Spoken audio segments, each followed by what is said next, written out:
Hi, welcome to How to D&D. My name is Fred Wheeler, and today we're going to talk about Dungeons and Dragons. Oh my gosh, are we going to talk about Dungeons and Dragons? My gosh, we are. Yes, we're going to talk about the fact that Wizards of the Coast has said that there is going to be a new Dungeons and Dragons game released in 2024. Now, What? whether that is a 5.5 Dungeons and Dragons or whether that is actually a 6e Dungeons and Dragons is yet to be decided. And I don't really think that Wizards of the Coast honestly knows where that progression is likely to go. I suspect they're aiming for 5.5, but if you have to make too many adjustments, it might wind up being a 6e game. Okay, it is supposed to be backward compatible, but before we go there, what I would like to know is this a good thing in the game? And what do you think the game might look like if we do get it in 2024 for the 50th anniversary for Dungeons and Dragons, along with probably a whole bunch of movies and TV series and so forth related to Dungeons and Dragons? Let me know what you think. But before we do that, can all of you please introduce yourself? Hi, my name's AJ. I make videos about Dungeons and Dragons lore. You can check me out. Hi, I'm Baron Drop. My channel is Dungeon Masterpiece. You can learn how to draw inspiration from history, cinema, literature, and video games. Come check me out. How's it going? No Fun Allowed here, and I cover D&D, whether that be in the form of 5.5, 6e. Now that's what I call D&D Volume 6. Who knows what it's going to be called, but I'll cover it. So Ryan, what do you think about this? So I usually am not one to put too much weight into something like this. And the moment they said that it was going to be backward compatible with 5th edition, I basically gave it no more thought than that. There's really only two ways that this can go from a marketing perspective. By making it backward compatible with 5e, that means one of two things. They're either going to make a crunchier version and call it like advanced 5th edition, or they're going to make a more simple version so they can get younger kids to play. And I think that may be the way they go, just because the pandemic has taught all us millennials that they want to play D&D with their kids. And getting 7-year-olds to play Dungeons and Dragons is something that's really attractive and is still somewhat backward compatible with 5e. So I think it's probably going to look something like a basic D&D or some sort of OSR retro clone, just with a heck of a lot of polish that looks like 5e. That way a 7-year-old can understand it and not need to know algebra to make a character. I love how you just like threw an OSR retro clone there, just like an off the cuff I mean, comment. I'm like about to explode. Well, joke's on you. So many of us millennials are so poor we can't afford kids. So we're just playing with other people of our similar age. So when it comes to a new edition of D&D, they need to clean up the fine edges because, let's face it, 5e's got some rough spots in it. There's some abilities that don't make a lick of sense. There's some actions that are worthless. There's some spells which are OP, whatever the case may be. If they clean up those things and make it just a clean single product, that has got to be the way to go, because we are now falling into this thing of when I show up to a D&D campaign, it's like, oh, time to make my character, time to look through 4 different books. You don't want to have to look through 4 different books to make one dang character, right? So, clean up the rules, mesh everything together and, re-uniform what the DM needs and what the players need. And I think that'll be a great time for everybody. Before you go into AJ, absolutely. And that is that I found it very interesting after watching your video, Trevor, and AJ's video about your perspective on this. And one of the things I think that people have failed to understand is that no matter what happens, I really do think like this needed to happen. Whether we wanted it to happen, whatever it looks like at the end, it really needed to happen. And as a channel that has done so many videos on rules, it became more and more difficult for me to explain things to people because things were just getting fragmented, as Trevor's just said. So AJ, I know you have a pretty good idea of what you want to say. So by all means, share it with us because I'd be interested. Well, I am as old as Dungeons and Dragons. I will be 50 when the 50th anniversary edition comes out. So yeah, I am D&D. You cut me, I bleed D20s. So the evolution of Dungeons and Dragons has been on course and fairly predictable. I've been with it the entire way, and I've been okay with all the different editions. I understood what they were doing with 4th edition and stuff like that.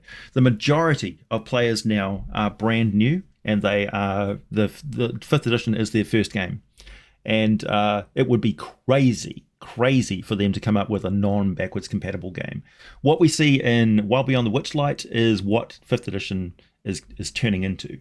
So we're seeing the simplification and usability of the stat blocks and stuff for monsters has been increased. And people who look at it don't really see the difference because it's been a gradual thing that they've been introducing over time. So it's not going to be a jarring change at all. What we first see is a consolidation where we get all of the resources. So Morton Canaan's Monsters of the Multiverse is a consolidation of all the creatures that we've got in all these different game products, these gazetters with all the different material in there, and they've combined them all into basically a second monster manual. But it's also including all of the character classes and racial options that have been scattered across all the different books as well. So you don't have to buy all those other books. It's going to be in Morton Canaan's book for you. So essentially, it's like a player's handbook times part 2. We saw this in 3.5 edition. We had multiple player's handbooks and dungeon master's guides in previous editions. It didn't work out too well. They came up with a compendium of rules, and that was pretty much the end of that edition of the game.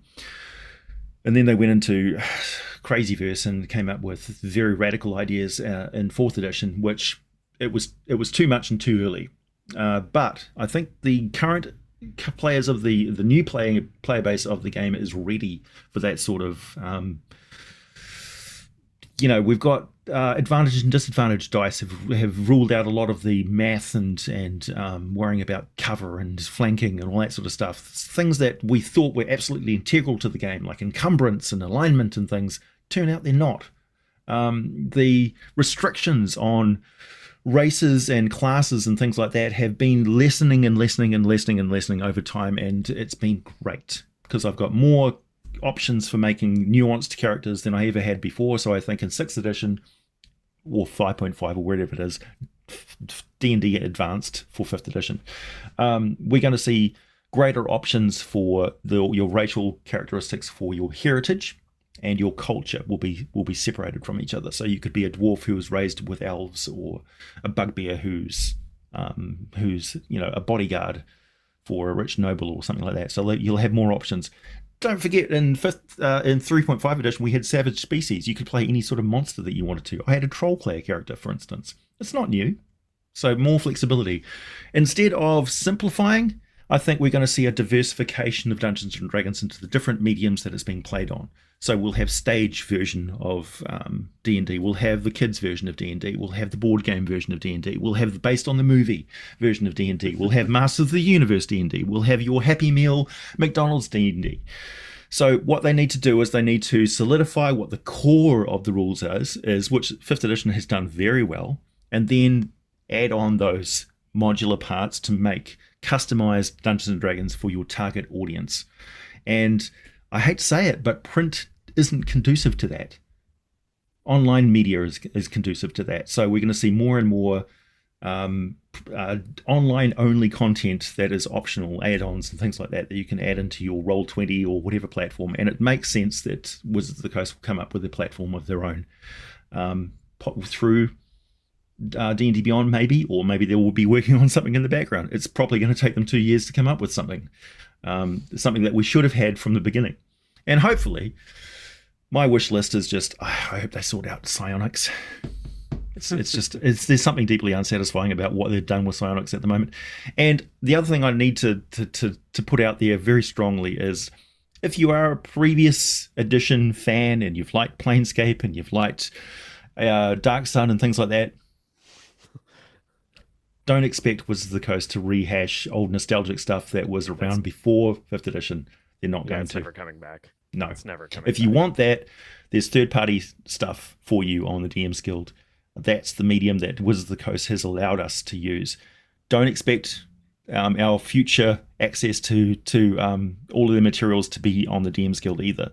There's some like a subcurrent of people worried about they're going to get rid of their open license for that sort of thing and restrict it a little bit more to their revenue stream. Because don't forget, they take about 50% of everything that the authors on who get approved for the DMs Guild, as opposed to drive-through RPG. Well, just to tack on there, I think the worry that the older edition stuff maybe get pulled, or that the OGL maybe get pulled from that, they actually legally can't do that because the license they created grants that openness for in perpetuity. So they may take it off of drive-through, or the one bookshelf application, but it's still out there, and somebody else is going to put it on itch.io or whatever the platform is going to be of the month, and there's nothing legally that Wizards can do anything about it, or Hasbro for that matter. So at least there's that. Well, we've got I can see them doing more and more Magic the Gathering stuff as well, and because it makes sense that they would their method of releasing products for Magic the Gathering is ideal, really, when you think about for revenue. If they could do that with rules expansions and world settings and things like that they could just modularly click onto there, the D&D multiverse, that's fantastic from a marketing point of view, because I'll buy up all that stuff. And something that Magic does is they have a calendar 2 years out. In D&D, you don't know what's going to come out like in 2 months. You know what I'm saying? So like having a calendar at least sometime in the future would definitely help temper some expectations and help some people. I think they do know what's coming out in 2 years' time. They've just got this bullshit method of keeping everything hidden behind a veil, and they'll just like hint and tease, and they'll release spoilers on Amazon and things like that to get us all excited about it. But they need to drop that shit. Exactly. I don't disagree with everything that you guys have just said. One of the things I have noticed is the fragmentation of the roles and the power creep. And you guys probably already know that, most of your monsters can't keep up with, all the player options that are out there. And damn you, Twilight Cleric. It's not at my table. I won't let it at my table. None of the dungeon masters who run games in my group will ever touch it either. They're like, no, we've just banned the Gloomstalker Ranger from our table. It's like, no, it's not being played at our table anymore. So those are parts of the problems, but I think that this has been an issue for quite some time, and there's been so many adjustments to errata, so much sage advice. The sage advice compendium is enormous now for Dungeons & Dragons 5e. So I think it's a good thing. I think it had to happen. I think that they painted themselves into a box where they had no choice, where they were going to have to do it. I thought it was going to happen in 2022 and coincide with the movie, but the fact is we had a pandemic, so things changed. And it probably makes sense to wait until you get your 50th anniversary anyway. If you don't need to do anything because you're still making lots of money, then why would you do anything else? So that makes a lot of sense. I suspect for it to be backward compatible, that the rule system at its very, very core and basic will actually have to be simpler. Because it has to be simpler and there has to be less there for it to be backward compatible. And I suspect that their intention to make sure that it's backward compatible with the 5e stuff, and I would like to point out to a lot of people that 5e, most of that stuff is backward compatible with even older versions, adventures for other versions of Dungeons & Dragons. You can actually port them over with almost no modification whatsoever pretty easily. 4e is the real tricky one. So go and see Dungeon Dad, he'll fix you up. But so I think that the backward compatible means they have to go simple. But I also remember the discussion, and I've had this discussion with people before in these tables, and that is they promised us 3 engines. They promised us an engine so simple that anybody could pretty much play it. And what Ryan's talking about kids and new people getting into the game, streaming and so forth, this is going to be their game. Then the next game is your standard game, okay? And it'll have a little bit more to it. There'll be a bit more crunch, and that's what most people will play. And then this advanced version, this last one, it'll be different for everybody because there'll be so many variant roles. I suspect they will decouple a lot of the existing roles for 5e and they will become variant rules, and you will choose whether you use them at your table or not, rather than absolutely using them. I think that's what we're going to see. They've talked about, well, you don't have to worry because it's all going to be backward compatible, but they are reprinting and redoing 3 books. They're doing the Player's Handbook, they're doing the Monster Manual, and they're doing the Dungeon Master's Guide. They've said that. So that means those. So you've got D&D narrative. Mm-hmm. You've got D&D gridded, you could say, or D&D streaming, maybe, or maybe D&D home game, but you don't have all the miniatures and stuff. And then you've got the full-on. We've got all the miniatures. We've got Dwarven Forge terrain. D&D hardcore mode. Yeah, we've got D&D as a war game. And I think 4th edition did that particularly well. Actually, Yes, it was very much a war game sort of thing, and I still play some of those variants. Yeah, I agree. So for those people who are thinking, okay, you need to not freak out, yeah, I think you'll find your adventure books are going to be fine. I think most of your campaign setting books, you're not going to have a problem too much. There might be some mechanics in there that don't quite work with the whatever we get in the future, because they're not necessarily going to marry up exactly if you've got races and classes, because they're going to look a little different in the future, potentially. They may not marry up. Things like Tashas and Xanathas are much more likely to wind up with content that isn't really usable in a new game, because they're full. They're not completely full, but they're full of player options. And these are things that may change. They've already changed. I mean, the Artificer got changed so many times and very, very quickly over this course of like a year and a half or something like that. So I think those are the only things you really need to concern yourself with in terms of it not being backward compatible. It does mean that you're going to probably need to buy your Player's Handbook. You're definitely probably going to have to buy your Monster Manual so you've got your monsters. And there's a good chance, and I would like to think, that they might actually finally get their act together because they're capable of doing it and make a good Dungeon Master Guide, because I didn't like the Dungeon Master Guide for 5e.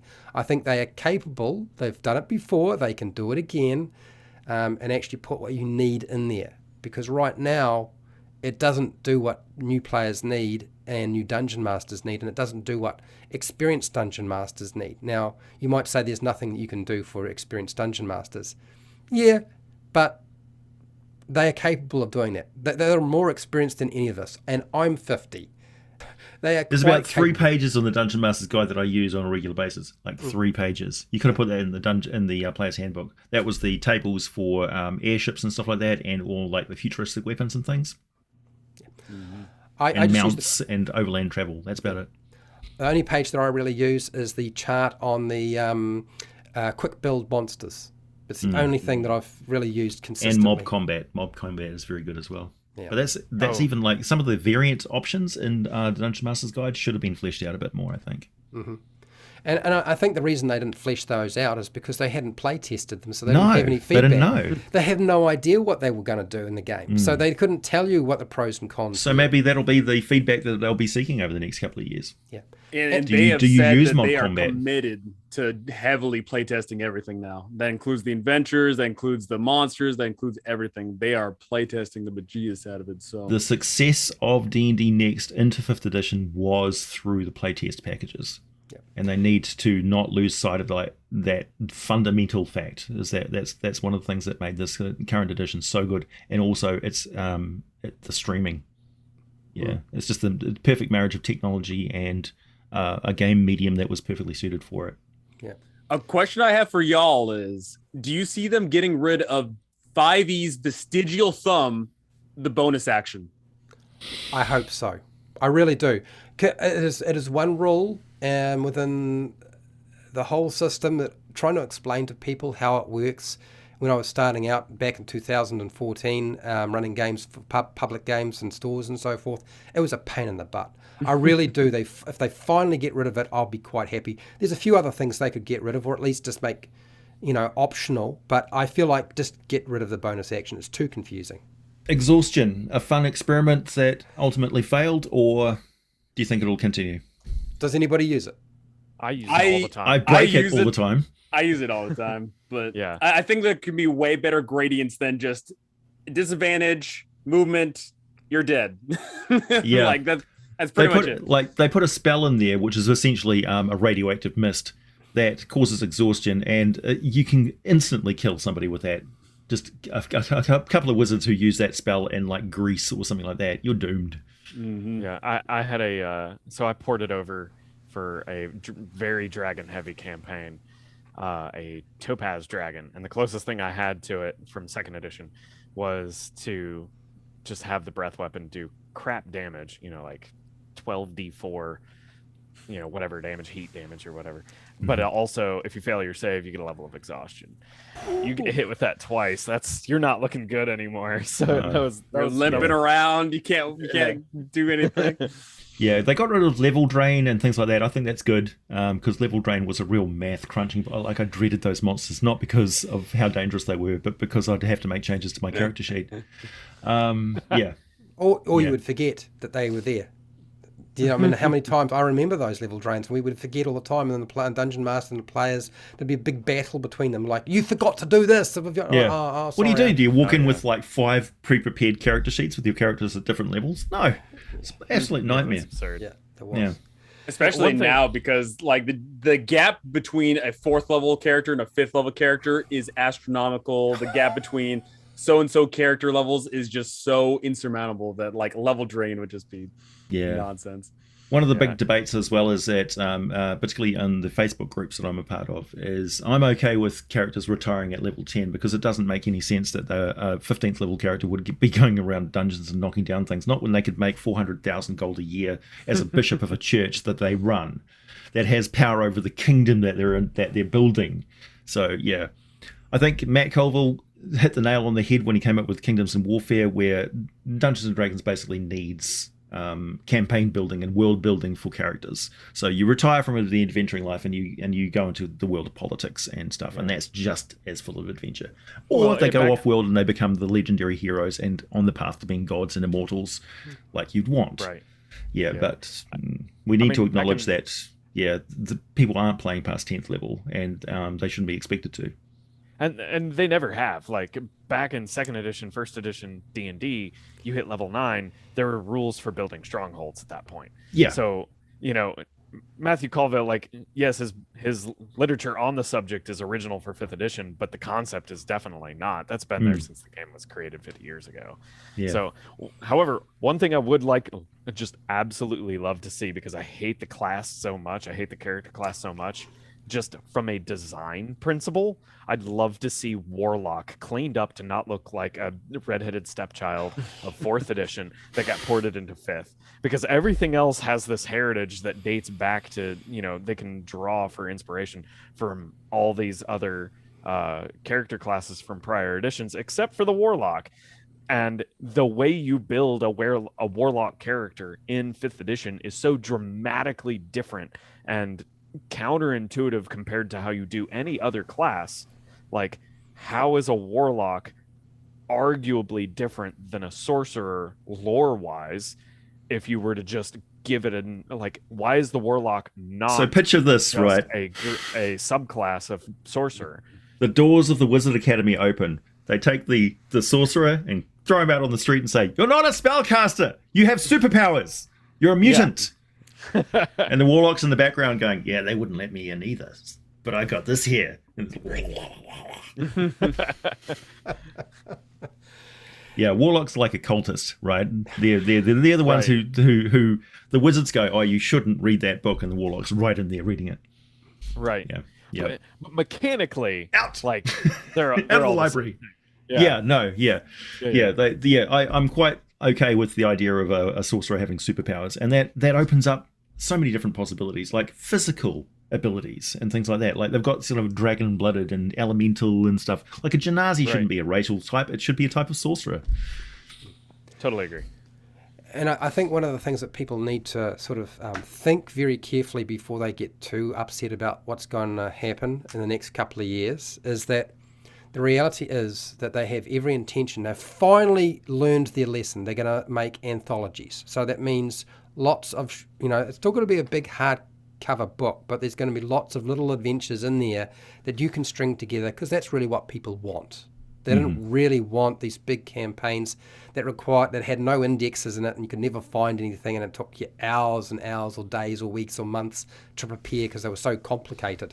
You're going to have that kind of content, and it'll be usable anywhere. Frankly, it didn't matter whether you'd probably be able to take that sort of content and play Pathfinder if you wanted to. So those sorts of things aren't going to matter. And any of their campaign settings that they put out, whether they're old campaign settings or the Magic the Gathering, or they're these two supposed completely new that we've never seen before, either in Magic the Gathering or the history of Dungeons and Dragons, they're going to be used and can be used potentially anywhere. So those are the only sort of thing that you're probably not going to see released over the next 2 years are player option books, because it would not make sense, because they don't know what the final product is going to be, because probably next year, very early, they're going to announce a public playtest. More than likely, they're going to say, we're going to be publicly playtesting this, we're putting it out, it is free, everybody can be part of it, and I'm hoping that unlike what they did with D&D Next, they don't close the doors on the public playtest and go to an alpha playtest. Because I was part of the public playtest for Next, and then they closed the doors to people, and then we have the alpha playtest, and I was part of the alpha playtest for Dungeons and Dragons. I don't know, were you too, AJ? No, I don't think I did the alpha thing. I was too wrapped up in our D&D Next. I printed out. I think I've still got it sitting around somewhere. My full set of the final version of the D&D Next rules. I just wanted to point something out, and you were talking about the adventure anthologies. Well, I've got Candlekeep Mysteries here, and one interesting thing about Candlekeep Mysteries that really says a lot about 5th edition and their attitude towards existing game lore is that all of the avowed and the leadership of Candlekeep got killed. They got wiped out, and the central spire thingy with the energy thingy coming off the top here, that got wiped out in the D&D lore. But along came this anthology, and it's all back to normal. So a lot of people who read the novels are just like, what? It's funny. I talked to the author of the first adventure, The Joy of Extra-Dimensional Spaces, and he said that he originally wrote the adventure in a way that would have introduced a new spell into 5th edition, but I believe it was a spell from older editions. But Wizard of the Coast said, no, you can't do that. Yeah. So they had to the way that there was a bit of controversy too. One of the writers really threw a spanner. He had a tantrum that essentially he had no final say in the editing process whatsoever, and a lot of his stuff got just sort of taken out of there. And a lot of the wording and things got changed in an editorial process, which personally I don't agree with, and I think they should have handled it with a lot more sensitivity than that, because they're your creatives. They've got resources and creativity that you should be using, not knock them out of it and say, well, no, the corporate boys have got to make decisions now back in the cigar room, because we've got to worry about our bottom line and offending people in markets and yeah, no, you need to actually keep consulting with players and creatives the entire way through, and then they'll end up marketing it for you. Yeah, absolutely. Yeah, so I think we've covered pretty much all we needed to with this, and I'm sure that next year everybody will know far more than they do now, and you'll probably be playing what will potentially be the game that many people are playing for quite some time after this. And I'd like to point out that it took at least 2 years for the D&D Next. The playtesting was like 2 years. 2 years sounds like a long time for a game system. It's actually not, because 2 years to run through and test the core rule system is one thing, but then to see how it interacts with your monsters, and then to see how it interacts with anything that you give the dungeon master, takes even longer. So you can consider Dungeons & Dragons 5e and its release in 2014 just the beginning of the testing phase. This was the first iteration of what they had at that point, and they've been trying to refine the whole time. And now, like they've done before, we had version 3 from Wizards of the Coast, and then they had version 3.5, and then they had Dungeons & Dragons 4e, and then they put out D&D, Dungeons & Dragons Essentials, which is just basically D&D 4.5 They just didn't call it that. They called it essentials. People may have missed that particular point. So we're getting the fact that they take the rule system and they adjust it over time until it's ready to be played again in whatever form it is. It's not going to stop. Well, I was gonna say, like, I think 0.5 is bad for marketing. I'm willing to bet. Like, Yeah. I'm willing to bet that if someone brand new shows up to the hobby and they're like, ugh, 0.5, that's weird, you know? So from what I understand, they were really emphasizing when they were doing that live stream of D&D Evolution. So I think that might be the name, the D&D 5e Evolution, you know, which I don't know if that's I the could see coolest them name actually around. going with the 50th anniversary Ultimate Dungeons and Dragons, and basically them drawing the line in the sand and saying, okay, from here on in, this is the engine that we're going with, and that's it. You know, that kind of makes sense from a marketing point of view for a corporation that's just like, no, we need, you know, we don't want to alienate people anymore. That's just, you know, let's just give them the game that is our ultimate effort towards Dungeons and Dragons. And I think that's what I would say going forward. Hi, viewer. Don't worry. I've lived through lots of different edition changes. This is not that. I think everything that you've got right now is going to be perfectly fine and workable. The player base for 5th edition is massive. It's bigger than the game has ever been. So you're always going to find people who are willing to play the vanilla 3-book set 5th edition that you know and love. The Ultimate Edition might have some tweaks and changes. It might have some spoilers. It might have a little bit of chrome. It might have some mag tires, but it's still going to be the same car. Don't worry. I'm not exactly sure how I can follow that monologue, but I was gonna propose a counter argument to your statement that 2 years is not a long time and playtesting, etc. You also have to keep in mind that they're going to have the rules hardened in less than a year. Like, the playtesting will be done in less than a year, just because they have to have so much time to have all the production lead in. Like, it's going to take them, if they're completely at a blistering pace, it's going to take them 6 months just to spread the book, let alone jockeying all the different artists, you know, dozens of artists that they have to contract in order to get the book illustrated. And then Or the they just reuse MTG art. Yeah, exactly. Yeah, they've got an entire separate design department in the Magic the Gathering guys who are now in the same break room. Yeah, that's true. But you know, just dealing with all those spinning plates, that just takes a long time. And then you still have to have 3 to 4 months worth of lead time just to get it to a printing company. So and then get it back into the hands of the distributors. So, you know, there's 6 to 9 months of just actual production that has to happen. So I'm only actually worried about the production, because we're going to have the COVID-19 roll-on effect of worldwide distribution of resources and things like that, which is going to be biting us in the butt still in 2 years' time. So I'm a little bit concerned about, you know, maybe they'll have to do some printing in America this time.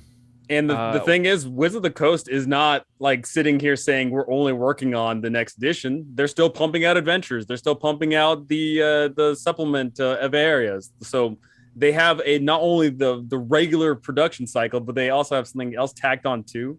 So, you know, there's a lot going on there. Who knows what the controversy will be in 2 years' time? Well, Yeah, I mean, Ryan, I guess my point was, since I knew what the time frames with the alpha play test were, and I can assure you that we never had enough time to get things done. Do you know what I mean? No, for sure. It'll be pushed. It'll be pushed. You know, and when I say 2 years is not enough to play test the game system, I'm saying, yeah, it's not enough time. Oh, but yeah, But that's all they've got. They've set themselves a deadline, which is probably, you know, going to be very difficult to make happen. They've probably done a lot of the legwork well before this is even going to go to public play testing. It's probably been going on for a year or two already before all of this, for all we know.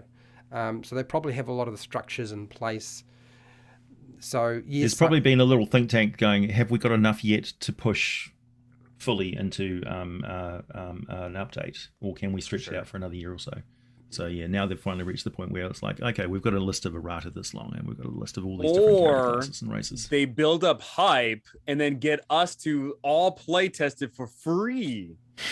That's what they did, and that's what's working. So yeah, Exactly. Yep, I agree. All right, so let us know down in the comments what you think of the fact that in 2024 we're going to see a new Dungeons & Dragons game or an evolution of Dungeons & Dragons 5e, whether that's going to be called Ultimate, Evolution, probably not 5.5, because I kind of agree that's probably not a good idea. I don't honestly think that the word advanced is a good idea, because I think that would scare people off as well. So let's not worry too much about the name. Let's just worry about the It's D&D. It'll just be, it's just D&D. Like they've always said, it's just D&D. But we've got to figure out what it's going to be. Let us know down in the comments what you think it's going to be like, what your opinion of that change is. Thank you to all my guests who have gone to great lengths to give you as much information about what they think you're likely to expect and what they think of the whole process. And hey, till next time, keep rolling those 20s.